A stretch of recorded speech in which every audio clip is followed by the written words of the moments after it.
My name is Jeannie Tyrell, and you are listening to Brain Drops. The Brain Drops podcast will provide every listener information about the Brain Drops Foundation. Hello, everyone. Thank you for tuning in to another episode of the Brain Drops podcast. My name is Nate, and here with me today is a guest named Ron Lam. We are going to be talking about some experiences of his relating to his life and of the current pandemic situation that we are all facing, as well as letting you know kind of what he's done in his life in terms of career choices. He's been a police officer as well as an actor, and I think he's going to give some interesting answers. How are you today, Ron? Good, and yourself? I'm doing well, thank you. One of the first questions that I do want to ask you today, Ron, is now, from our understanding, you used to be a police officer. So I would like to discuss how that experience was for you back then and compare it to the experiences of the law today and kind of how certain issues going on socially in the world between law enforcement and civilians and the conflicts of what your take is on that and how we as people can do a little better. All righty. I'm retired now. I was in law enforcement for about 29 years. And I know you were curious about how I got interested in acting. Actually, when things started out, out from high school, I actually wanted to do musical theater more than anything else. I had done quite a few musicals and plays, high school and beyond. And then when I got to college, I started taking acting classes.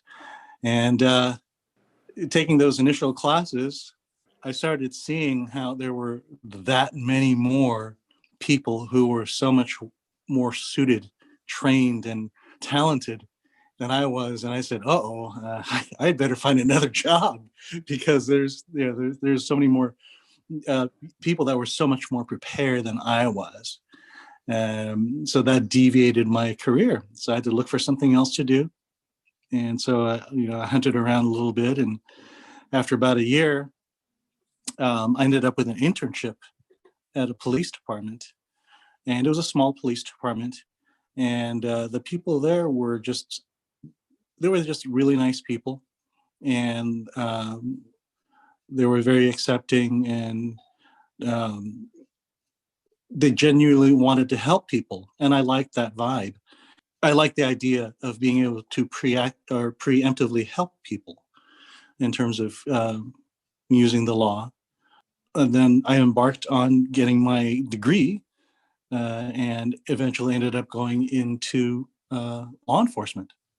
Very good. And while you were in law enforcement, just going back to that same question, if you can speak on it, what kind of issues that happened then are still happening today, or can you compare the two and how you would kind of do things differently if you were still a law enforcement officer today? Mm-hmm. Well, speaking for myself personally, there was a number of factors and reasons why I wanted to go into law enforcement. And a lot of that had to do with helping people and assisting people when nobody else could or wanted to.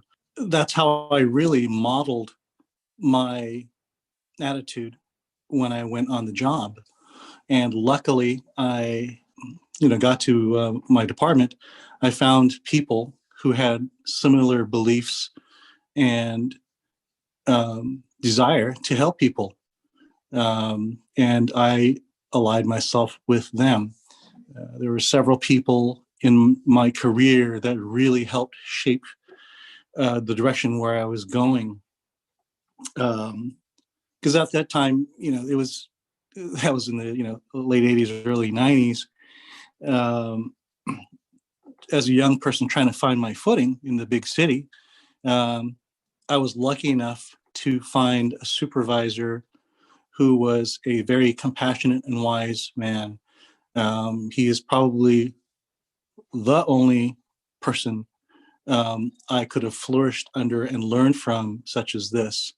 Um, he was a genuinely caring, good person, and he excelled at uh, looking at situations with a human eye. And he instilled that in me with just, we would talk on a daily basis. This is when I was in detectives. He was my detective lieutenant.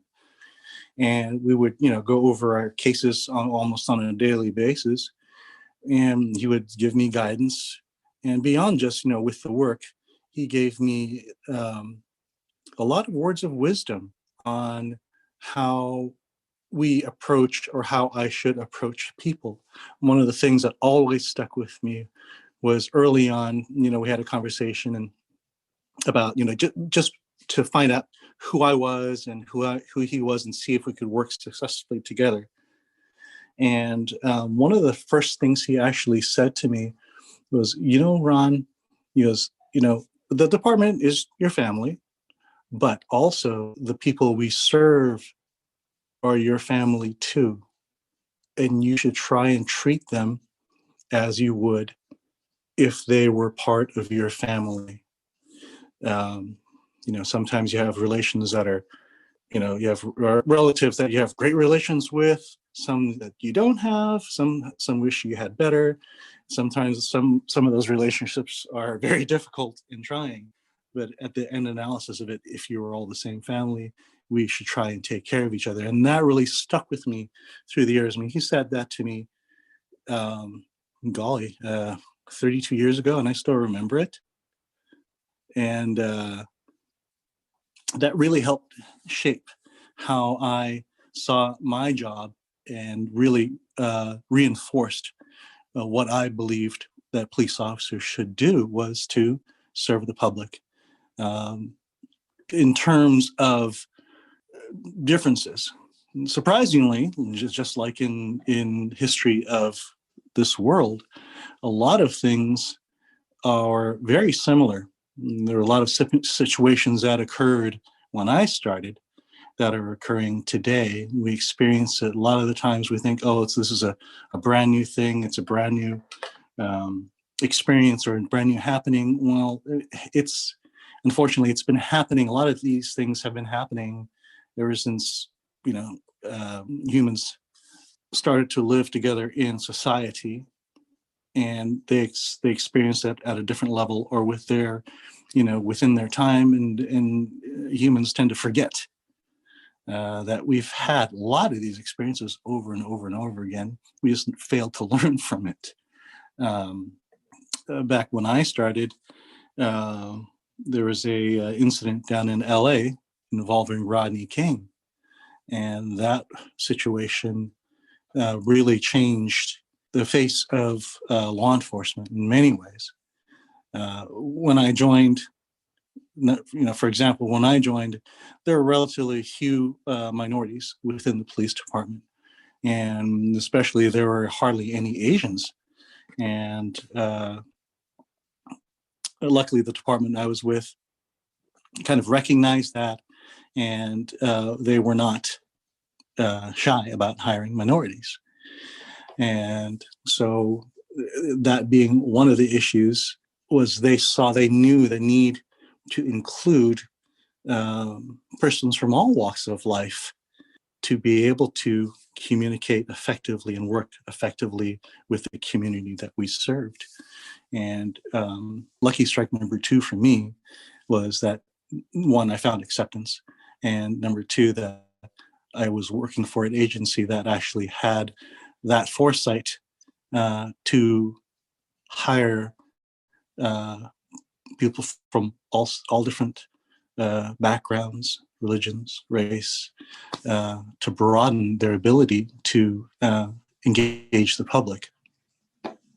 So, in terms of things happening back then, Rodney King was a lightning rod of action back in the early 90s, and it was a blow to the system when that happened. when I say the system, I mean me, because I got to see firsthand at how societal reaction to circumstances and occurrences leads to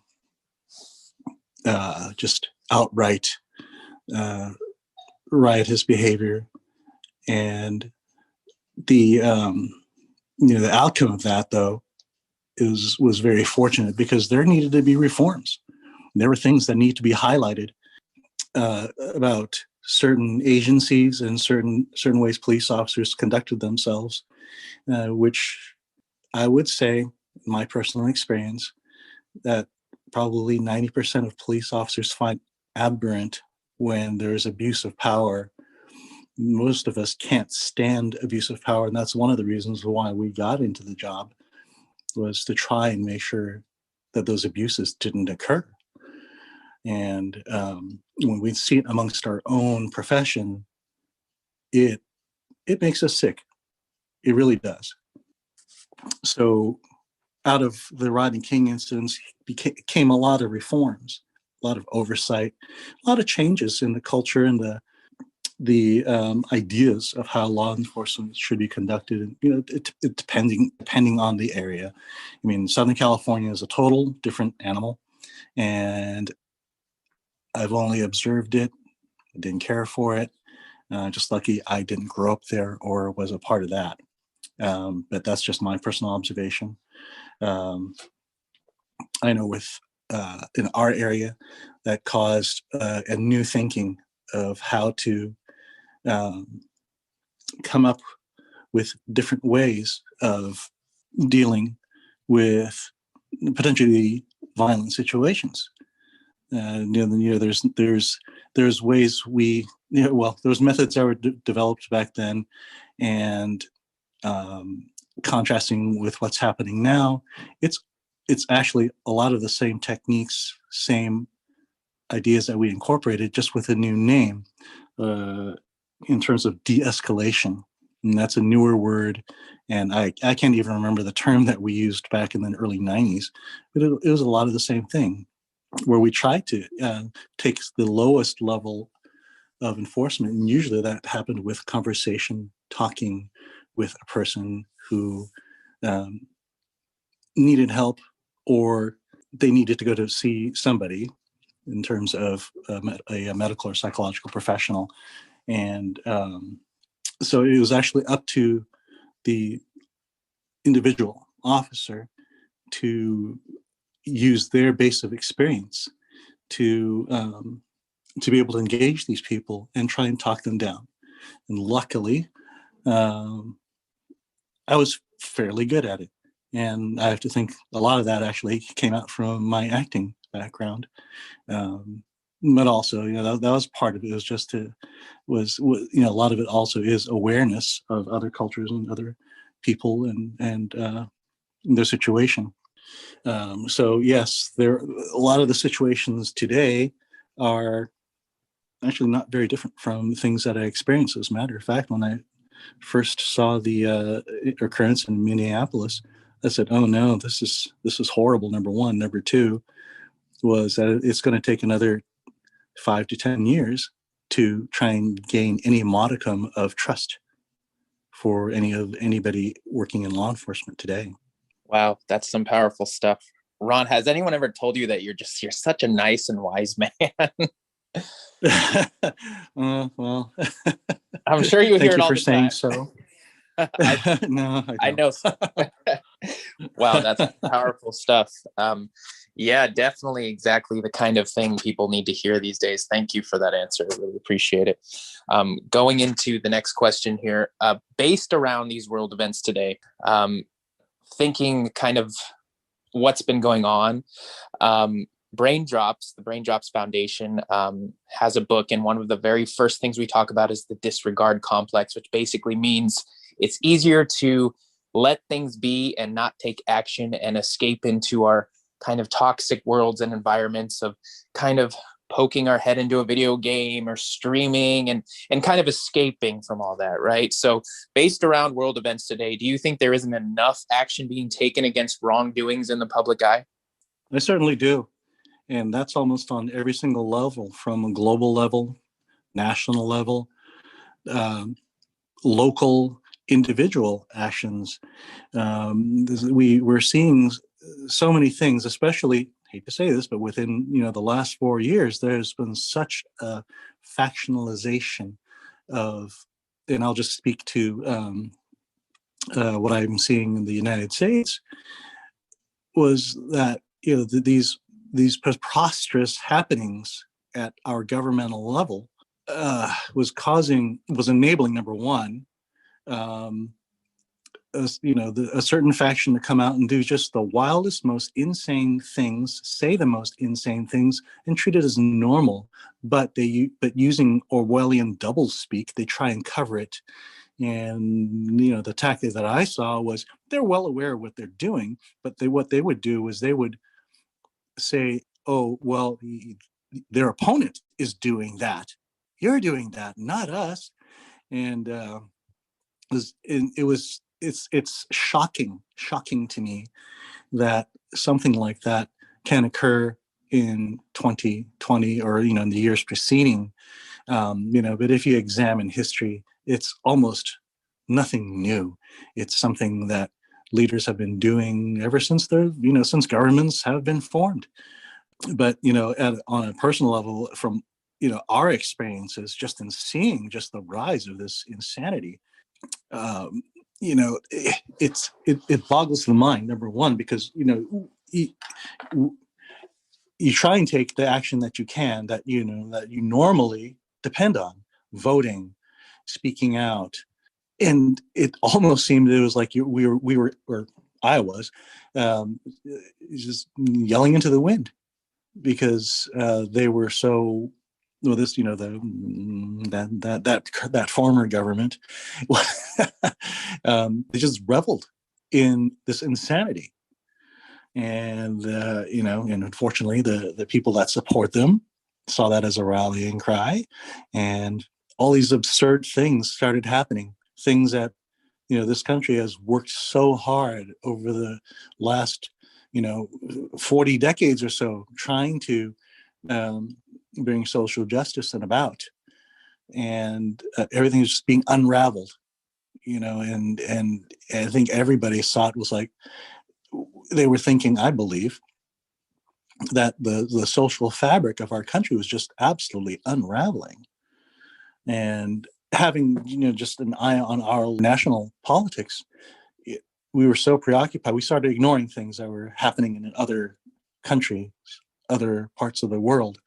And I think we lost perspective about the effects of occurrences in other countries, that how it's going to end up eventually affecting us.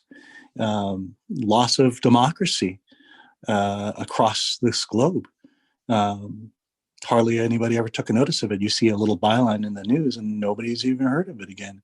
Unfortunately, one of the things that I kept an eye on was Hong Kong, because that was where I was born, and at that time it was a British colony. But since 1997, the mainland China more or less has taken over, and because of pro-democracy actions that were taking shape there, the mainland Chinese decided that, well, they needed to crack down, and now they started passing laws, and lo and behold, a small city country that had a definite, at least model of democracy, within a span of a couple of weeks, days, lost any sort of rights that we take for granted. Most of your listeners are very aware that the United States is very unique in its the rights and benefits they have. It only exists in the United States. Nowhere else in this world does it exist. Not even in a lot of European countries that we think, they have these rights granted to them. They don't. They don't. Only the United States does. And every time a right gets taken away in one of those countries, it diminishes all of us. And it was a very, very dark times in ending in contributing to the darkness that we saw that was happening in Washington in the last 4 years.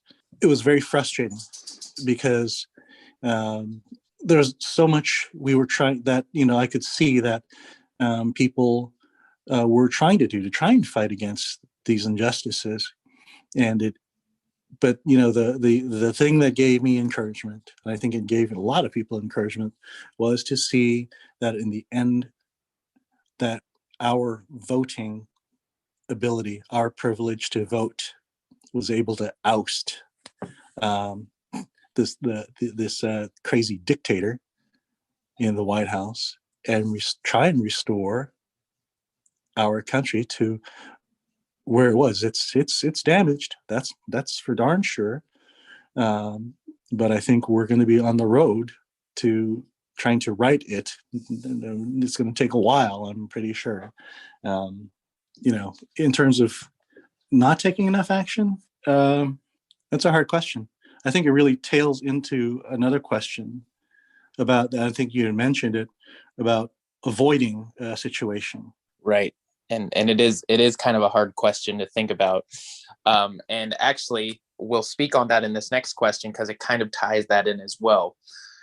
So going into this next question regarding all this, I mean, do you think a lot of us turn away from an issue or all these things happening around us because it's easier to just avoid it, or because we're afraid, or what is your take on that?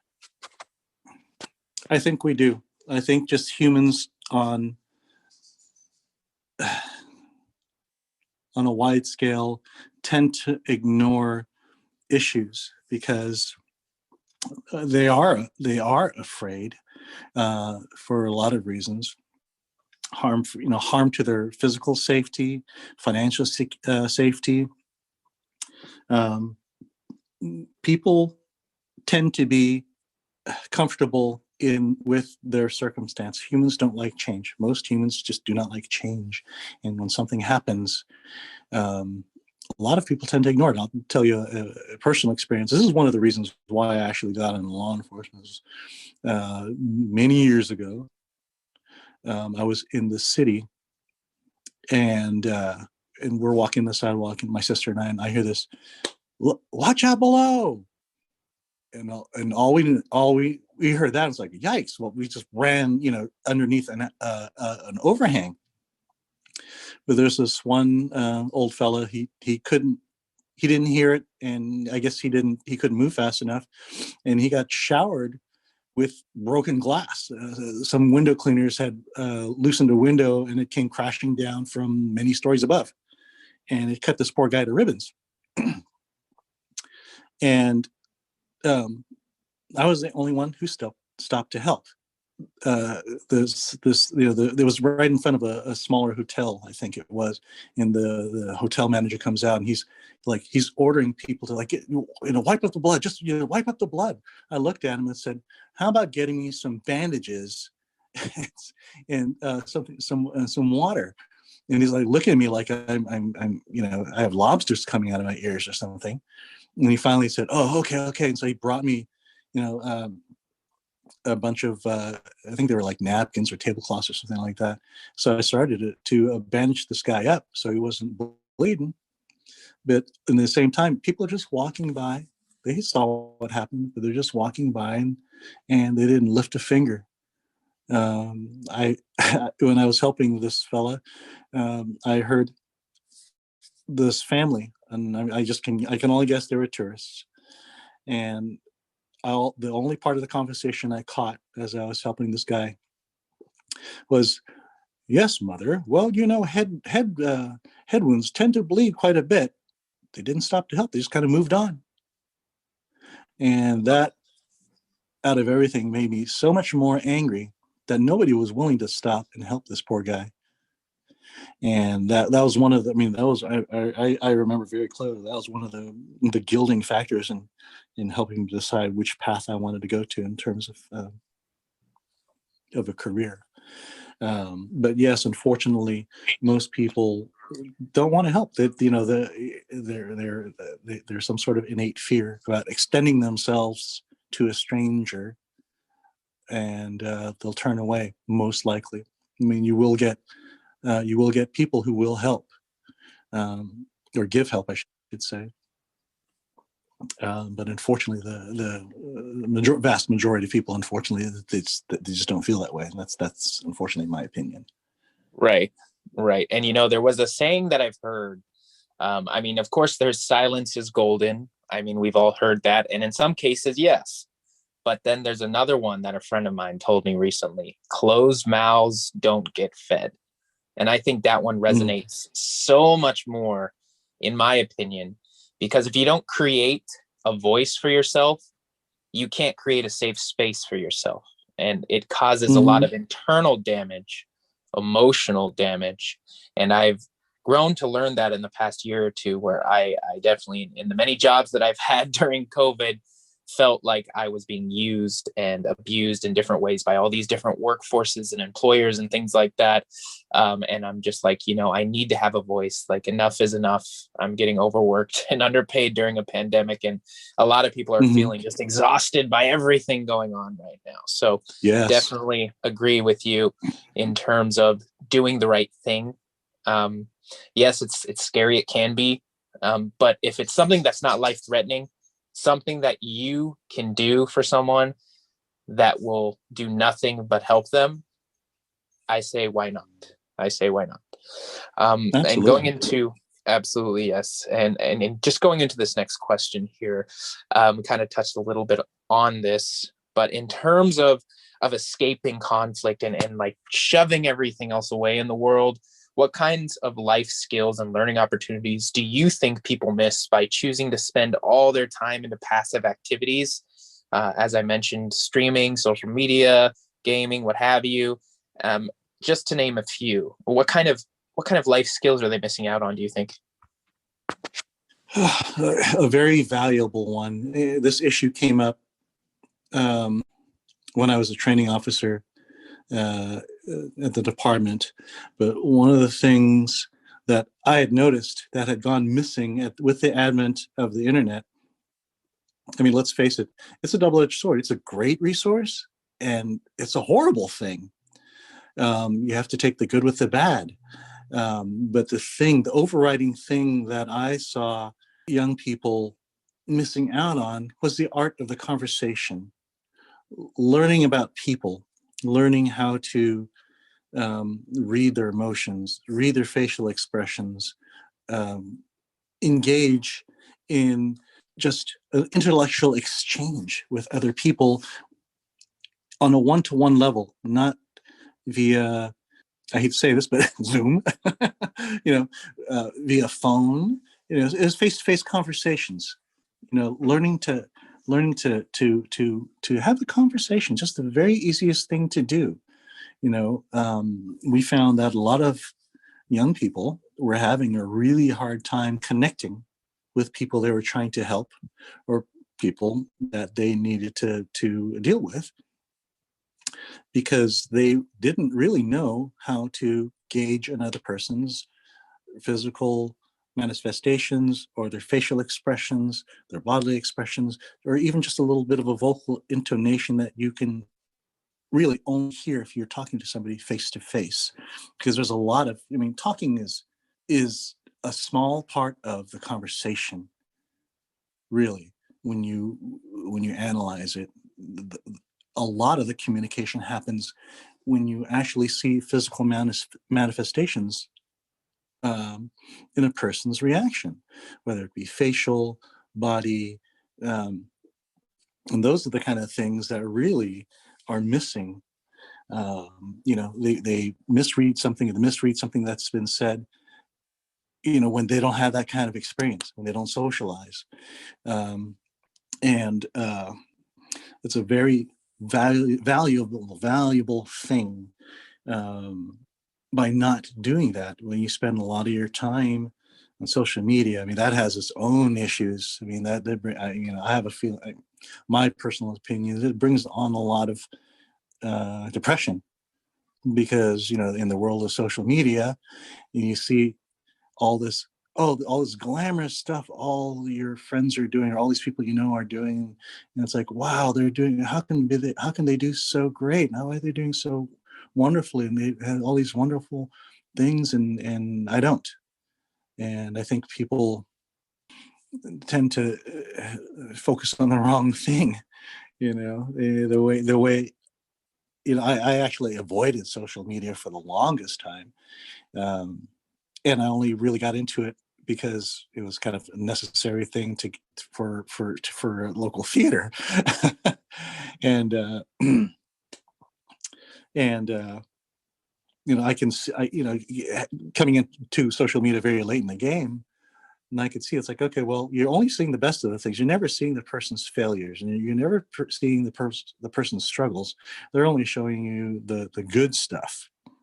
And you have to, and then everybody doesn't realize that everybody has these struggles too. They're not perfect, and but it's hard when you see that time after time. That's all you see in your friends' posts is perfect, great things. You don't see the bread that collapses, or the or the dish that burns, or that kind of thing. Gaming, in terms of gaming, I mean, yeah, it's a fun recreation, but you can't live your life in it. And I'll have to say this on a personal level. My former stepson, he would do nothing but play video games. He would lock himself in his room, and he would try and avoid people, schoolwork, any sort of socialization whatsoever, and he would just play games as in every waking moment of his day. And I could just see, I mean, he was a terribly intelligent kid, and he was just wasting his time playing video games and doing nothing else. He wasn't learning anything.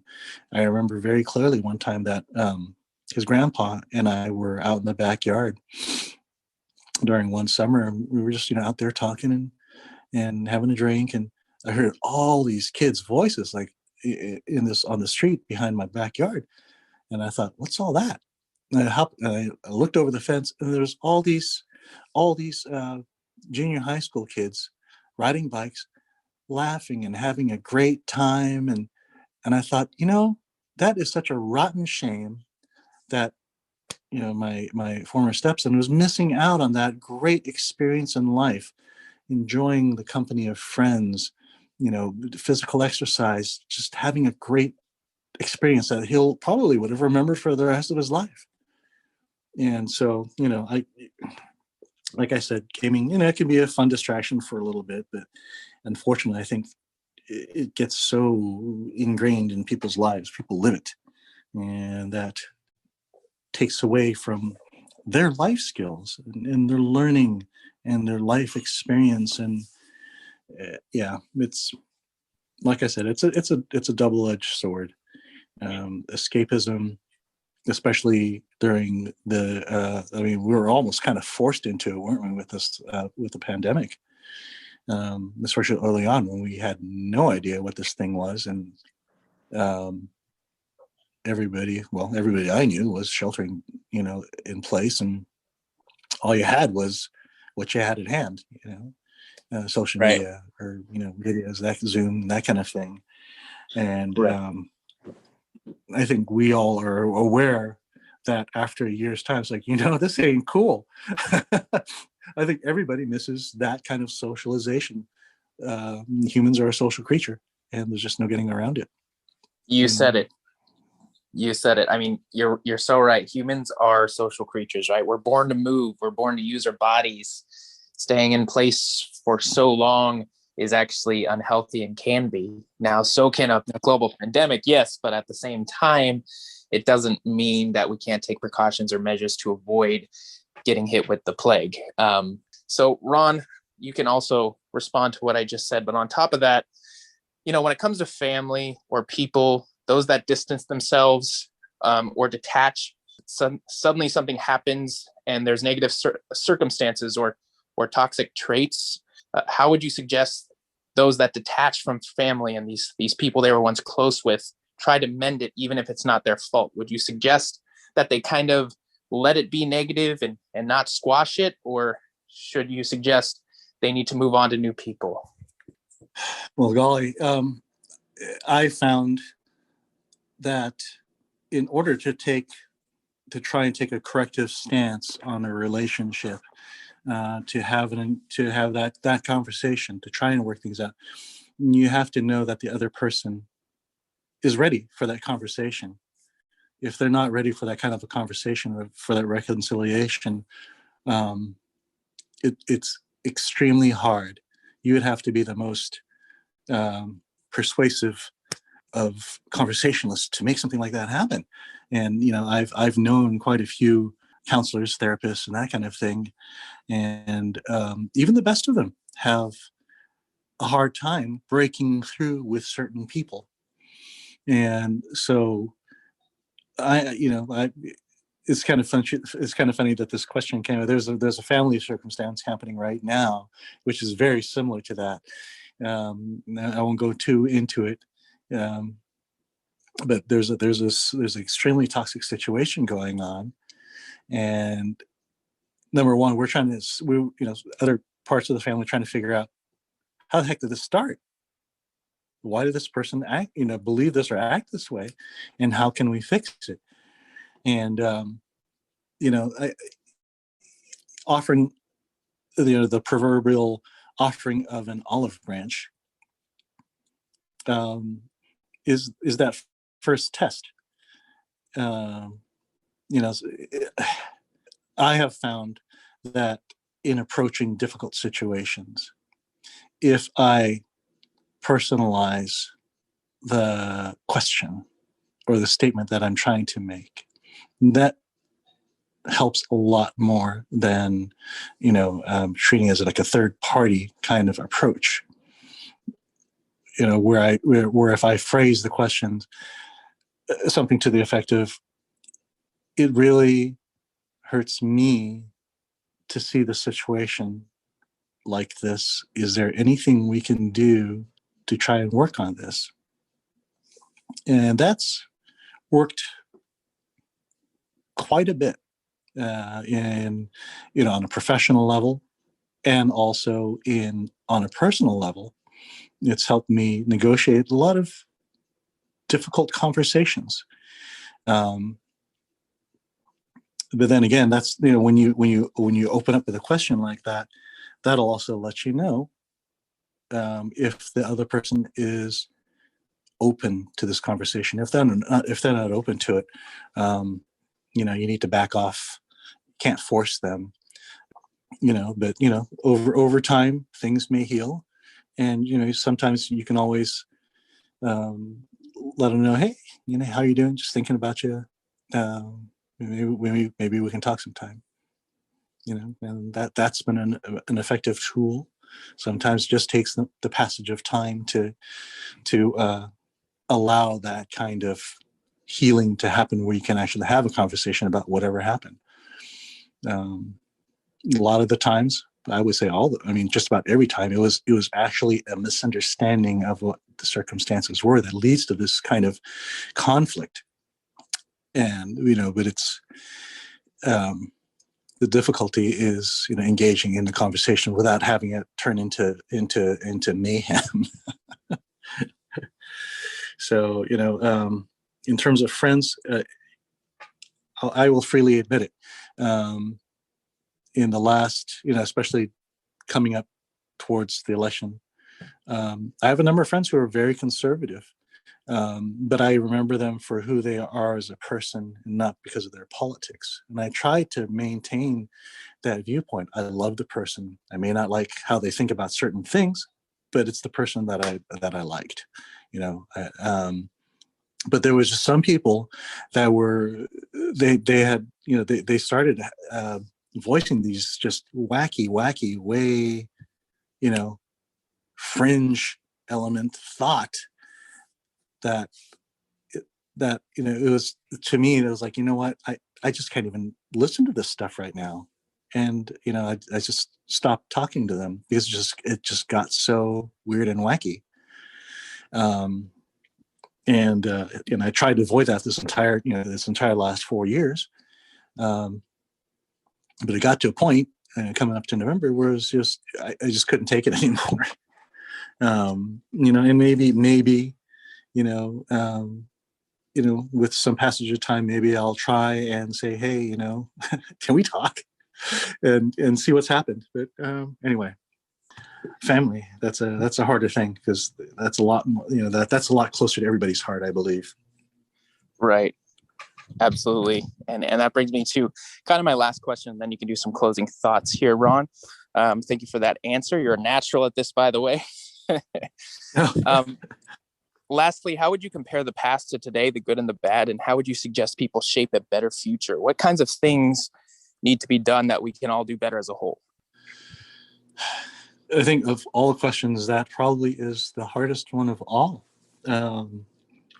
Because I said this earlier, was that we as a society and we as a global people have forgotten about things that have happened to the human race over time, and we forget about how we overcame certain situations. Because I guarantee you, every situation that we've encountered, within the last, our lifespans, it's happened before.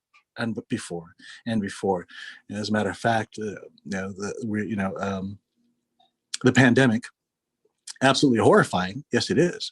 But there was a fellow named Samuel Pepys, who lived in the 1600s, who wrote a daily account of the Black Plague. And if you actually read his writings, adjusting the language, everything that we're experiencing, the people during the plague experienced it as well. The same railing against constraints, the same fears, the same motivations to do certain things. It's the human race. We're remarkable, and we're also very bad at remembering about our histories and how we dealt with it. I think, the good and the bad. I kind of thought about that a lot, because, when we think of, growing up, things seem so much simpler and things seem less complicated. And I'm sure we painted it over time with nostalgia, and we tend to forget about the bad things that happened when we were growing up. And we think, oh gosh, why couldn't it be like, in that time when I was a kid, we could stay out playing it till 10 o'clock, or we'd come home for dinner and then we'd go back out and play again. We didn't have to worry about this or this or this. And we tend to paint out all the negative stuff that has happened, and we just think about the positives. So when you say contrast the good and the bad, I think everything has probably stayed remarkably the same. It's just technology has changed, and humans are I don't think are any really much that more the wiser. So in terms of how we can do better as a whole is, and I honestly, I see inroads here and there, but we need to honestly care about each other. I just don't understand how